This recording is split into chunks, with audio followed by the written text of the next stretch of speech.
Hola, te doy la bienvenida y te agradezco que me visites nuevamente en tu mundo de terror. Te pido por favor que tomes asiento, te relajes o me dejes acompañarte mientras realizas cualquiera de tus actividades diarias.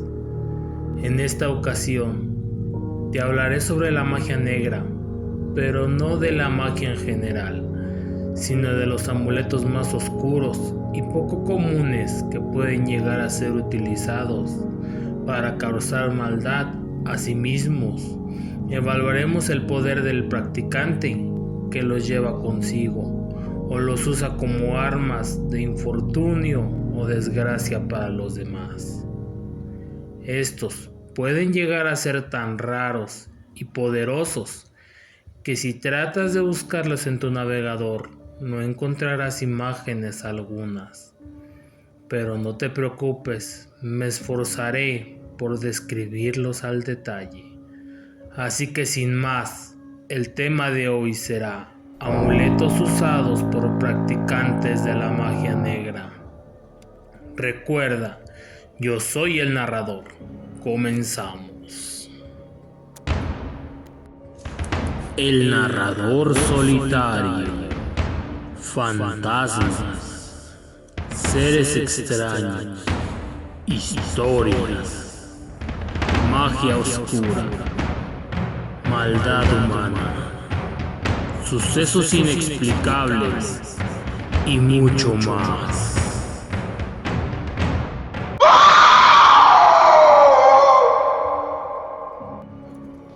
Por primera instancia, te hablaré de una clase de artefacto aterrador, llamado los bastones cabríos. Estos amuletos son muy comunes entre los practicantes de la magia negra. Su único objetivo es dañar. Estas personas pueden parecer muy inofensivas a simple vista, pero en realidad caminan con estos bastones mientras los usan, los llenan de energías malas vibras, todo lo negativo que puedan depositar en él. Y la manera de hacerlos efectivos es dejarlos olvidados en el sitio donde quieren que esa maldad acumulada, esas malas vibras se dispersen. Y como su nombre lo indica, siempre estarán hechos de cuernos y o partes de cabra, asimismo como de huesos o otros adornos. El objetivo que estos tienen es ser activados, es causar pesadillas constantes a quien habita donde el bastón fue plantado. Estos brujos suelen dejarlos en lugares difíciles de encontrar y con ese objetivo causar el mayor daño posible sobre la persona. Así es que si por mala fortuna llegas a toparte con una persona que por parte de estos jamás le permitas pasar, y si por mala fortuna lo hiciste, asegúrate de que se retire del lugar con el bastón en la mano, que no lo deje olvidado, y si es así, indícale que no se puede marchar sin llevarse su pertenencia maldita.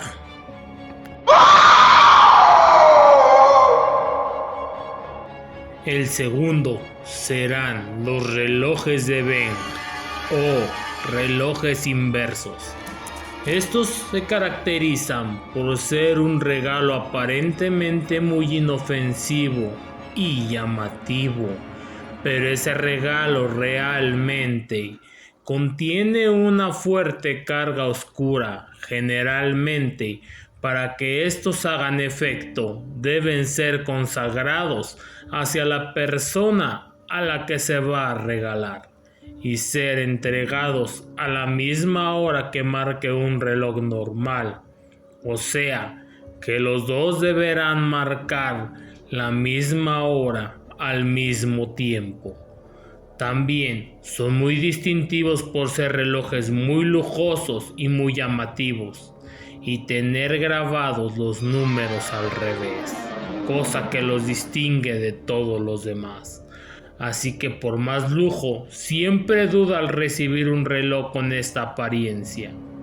Estos artefactos harán que pierdas la noción del tiempo y poco a poco la noción de la realidad, hasta llevarte a la locura total.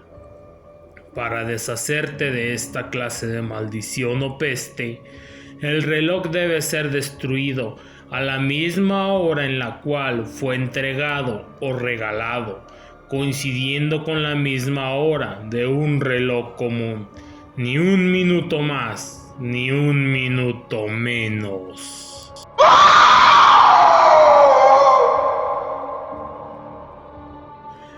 Tijeras victorianas. Estas son tijeras abstractas y suelen tener muchos grabados muy llamativos y muy finos, y están hechas de materiales muy lujosos que atraen la abundancia si estas son clavadas en la tierra, pero se debe de tener un especial cuidado de retirarlas después de haber logrado su cometido, o la abundancia obtenida se convertirá en avaricia, dejando la puerta abierta a las malas entidades negativas. Es importante mencionar que estos objetos son usados y consagrados en la magia negra, y gracias a su uso, grandes mentes a lo largo de la historia han podido observar otras realidades y así mejorar la suya y la de los demás a su alrededor. Y cómo no poder darte cuenta por su forma, no están confeccionadas para su uso correcto, que sería el cortar telas. Estas solo están consagradas para cortar el fino telar dimensional, que solo algunos tenemos el privilegio o la maldición de poder ver en él.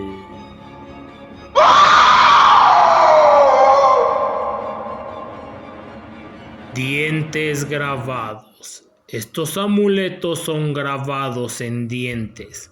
Son de suma maldad, y quien los oculta o porta como un accesorio siempre los mostrará como una señal de estar corrompido y buscar corromper.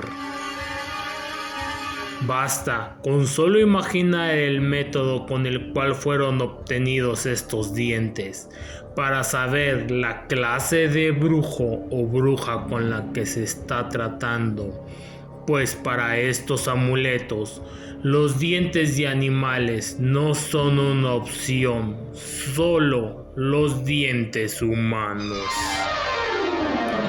Si por mala fortuna llegas a encontrar uno de estos dientes consagrados, asegúrate de destruirlo en su totalidad y en el primer intento.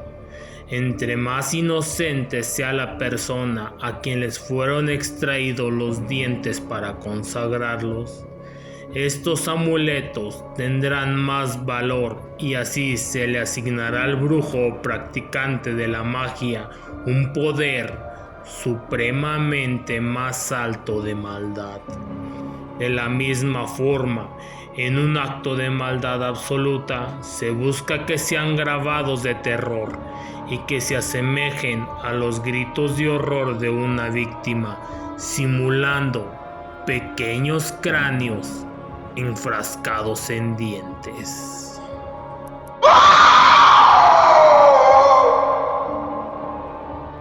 Espero y te estén gustando estas historias tanto como a mí. Por favor, regálame tu like, comparte y suscríbete para hacer más grande este mundo de terror y poder seguir narrando estas historias. También te dejaré mi correo por si tienes una historia que contarme. Yo la recibiré con mucho gusto y créeme que se la narraré al mundo entero.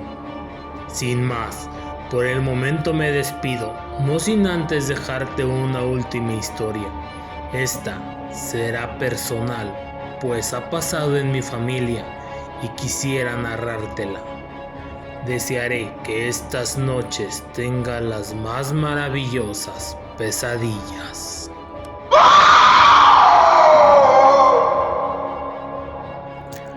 Esta historia es personal. No me pasó a mí, pero sí pasó en la familia por parte de mi padre, pues la protagonista es la abuela de mi papá, o sea, mi bisabuela.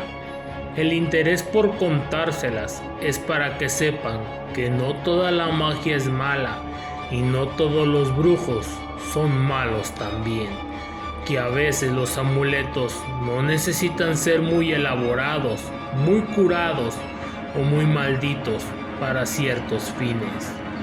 Mi papá me contaba que su abuela, o sea, mi bisabuela, la llamaremos en esta historia Andrea, así que me dirigiré a ella como mi mamá Andrea.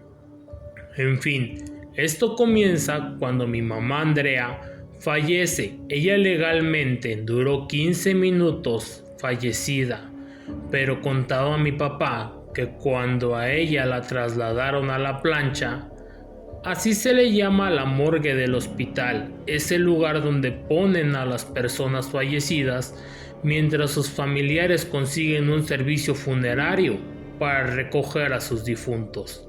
Bueno, en ese tiempo en el que mi mamá Andrea estaba en ese lugar, al llegar la funeraria se dieron cuenta que su cuerpo no presentaba la rigidez mortuoria y aún su piel se sentía cálida. Entonces, de forma inmediata, se revisaron los signos de mamá Andrea y se dieron cuenta que eran débiles, pero aún seguía viva.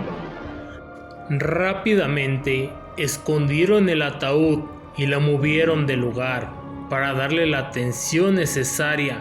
Sin alargar más esto, ella tardó 15 días en recuperarse por completo y salir caminando por sí misma del hospital.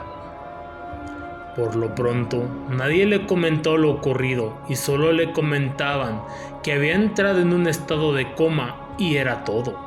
Ella contaba que mientras estuvo así, en estado de coma, tuvo un sueño donde ella los vio a todos, pero ella los vio en el patio de su casa, muy serios.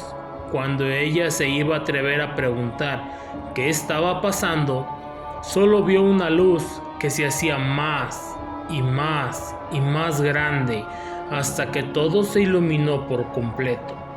Cuando esa luz le permitió enfocar la mirada de nuevo, ella se encontraba en un camino que se asemeja a una Y, o sea, que primero era un solo camino, pero después se dividía en dos. Mamá Andrea decía que un camino se sentía muy cálido y muy tranquilo, mientras que el otro era muy frío y muy triste.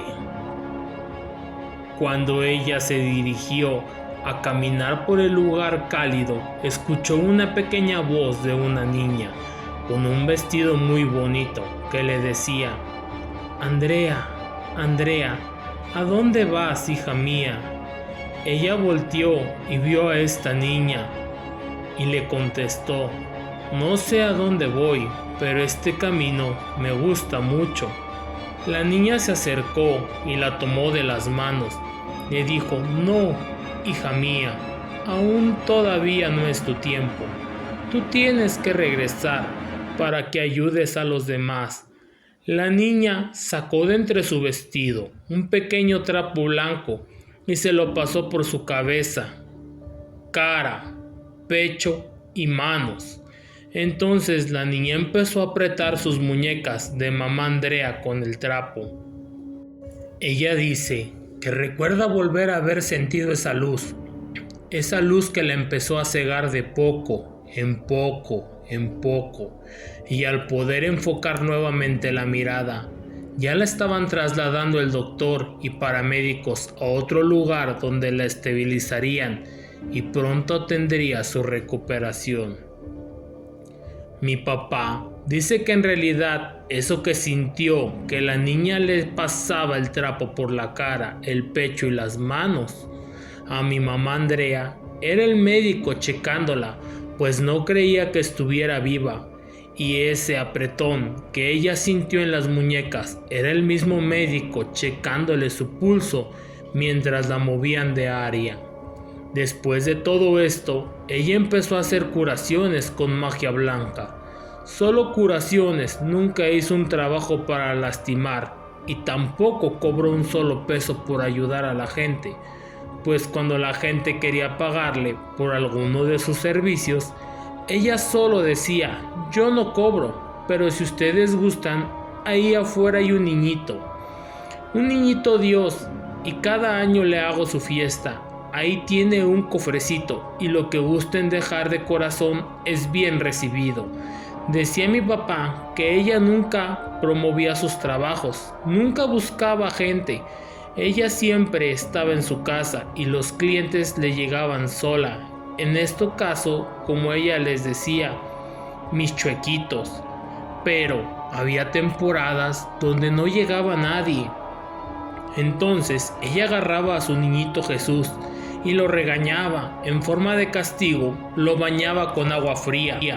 Y mientras lo bañaba, le decía: ahora sí, nomás te la has pasado de callejero y no hemos juntado nada para el día de tu fiesta. Así que hay de ti, tú verás, o empiezas a mandarme a mis chuequitos para curarlos. Así se refería a los enfermitos. O el día de tu fiesta no te hago nada. Y así sin más, en el transcurso de los días, empezaba a llegar la gente, sus chuequitos. Decía mi papá, esa figura del niño Dios tenía algo raro, porque mamá Andrea lo tenía en un altar afuera de su cuarto de curación, sentado en una sillita como se acostumbra a hacer en esas imágenes. Lo raro es que a veces pasaban días y él no aparecía por ningún lado. Cuando lo volvían a ver en su altar, ya estaba todo sucio, lleno de tierra, lodo, pasto, algo así como si anduviera jugando como un niño común. Y mamá Andrea lo regañaba y lo bañaba con agua fría, como en forma de castigo para el niñito. Algo curioso sobre mamá Andrea es que clínicamente estuvo fallecida por 15 minutos. Salió dada de alta y caminando por sí misma a los 15 días después del hospital, y pasaron 15 años más ayudando a sus chuequitos hasta que falleció dormida, pero esta vez ya no despertaría jamás. Esta historia se las platico porque yo siento que el amuleto de ella era ese niñito Dios y la fe que le tenía a Dios mismo para curar a la gente, que no todos tenemos que ponernos un amuleto, más bien solo tenemos que ponernos en las manos de Dios.